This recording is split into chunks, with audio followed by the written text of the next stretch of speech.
কখনো কি ভেবে দেখেছেন বিষয়টা? একজন মানুষ যখন মারা যায় তখন তার রেখে যাওয়া সম্পদ থেকে একটা ইম্পর্ট্যান্ট কাজ হচ্ছে এটা চেক করা যে সে কি হজ করেছে নাকি করেনি। যদি সে হজ না করে থাকে আর তার যদি এনাফ সম্পদ থাকে, তাহলে এটা ভেরি ইম্পর্ট্যান্ট যে তার সেই সম্পদ থেকে টাকা বের করে কেউ একজন তার পক্ষে হজ করা। এখান থেকে আমরা কি শিখছি?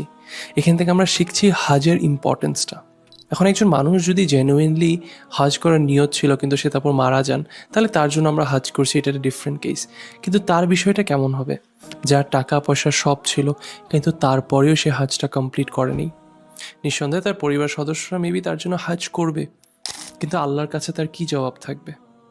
আল্লাহ সুবহানাহু ওয়া তাআলা আমাদেরকে মুসলিম হওয়ার তৌফিক দান করেছেন, এবং ইসলামের 5টা পিলারের মধ্যে একটা হচ্ছে আমাদের হজ।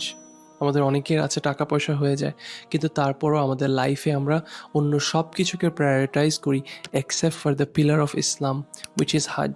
আমরা নামাজ পড়ছি, আমরা রোজা রাখছি, আমরা জাকাত দিচ্ছি, কিন্তু হজের বিষয় আসলে আমরা আমাদের জীবনের অন্য জিনিসগুলোকে প্রায়োরিটাইজ করি, যেটা আল্লাহ সুবহানাহু ওয়া তাআলা আমাদেরকে অ্যালাউ করেনি। অতএব যদি আমাদের সামর্থ্য হয়ে থাকে তাহলে আমাদের উপর হজ করা ফরদ।